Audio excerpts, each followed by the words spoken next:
My story takes place 19 years ago. I'm female and I was 16 at the time. I'm probably 5'7", about 130 pounds, and I like to think that I'm strong, but I couldn't take on two young men.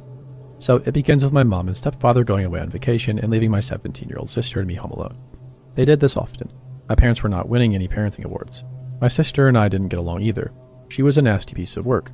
Luckily, she decided to go stay at a friend's house while my parents were away. I was kind of nervous about being alone, so I had my boyfriend staying with me. He was a pugnacious jerk, but I'm glad he was there. One night, Brett and I were at my house and we had just started messing around when I heard a really loud knock at the door. Our room was in the basement, but at the landing area between the stairs. You know how some staircases are broken up and there's a turnaround area? That's the landing. There was a window which through I could see the stairs that led up to the alcove of our front porch. I could see two people standing there, and just as I was peeking out to see them better, one of them saw me. I remember feeling the breath sucked out of my chest. There were two young men sitting on the porch.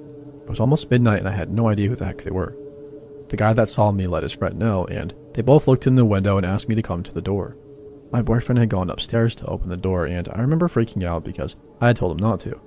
He was one of those guys that thought he was Mr. Tough Guy and believed he could fight anybody. He was telling the guys to leave just as I joined him at the door. They saw me and called me by name, and asked for me to let them in. Brett told him to screw off. One guy, I think, said his name was Wes or Les, something like that, said, "Come outside, just want to talk to you," to my boyfriend.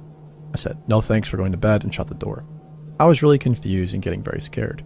They stood on my doorstep for a few minutes, then started knocking again.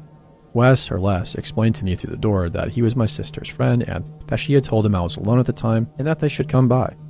I knew my sister and I believed them. That did not, however, make me stupid. I told them to leave. They started kicking the door. I was shaking and I seriously feared that it would not hold up.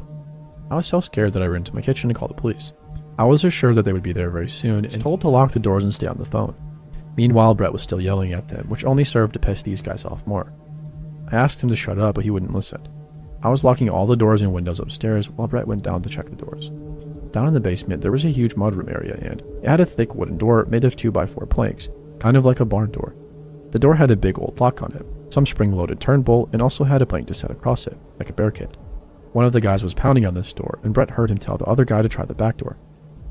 This stupid door was one of those 1960s things that had a happy little square window right at face level, with a little curtain across it. I was at this door, trying to jam a chair under the flimsy knob, when I looked up and saw the unnamed guy just looking at me. I screamed, and the dispatcher asked me if I was alright. I barely squeaked out that one of the guys was looking right at me through the window.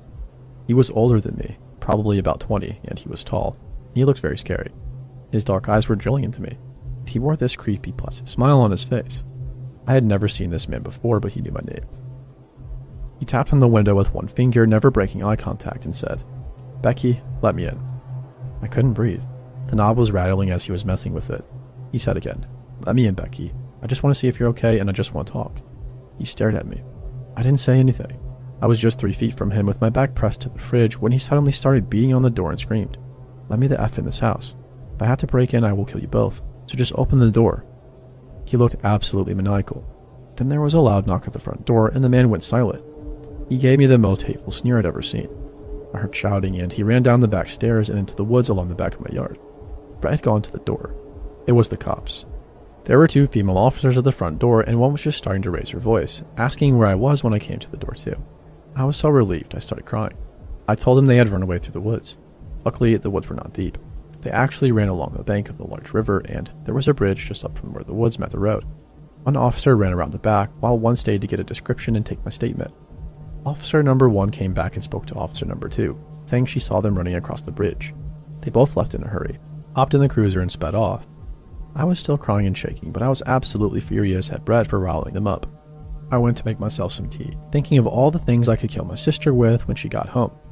I had so much anger, fear, and adrenaline pumping through me, I could have ripped her to shreds at that moment. 20 minutes later, the cruiser came back. There were 2 guys sitting in the back seat, and the officers wanted me to confirm it was the right guys. I looked through the window and saw them. They still looked terrifying to me.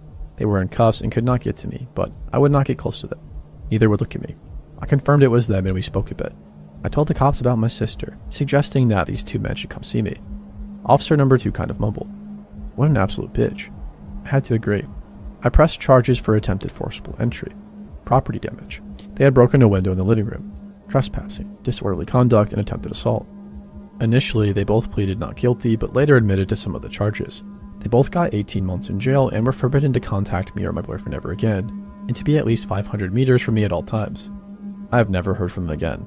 I confronted my sister about it, and of course she denied it, then laughed about it. Laughed at me. She was an awful person. I have no idea what their true intentions were, as they maintained that they were just there to talk to me. I'm thankful I didn't have to find out.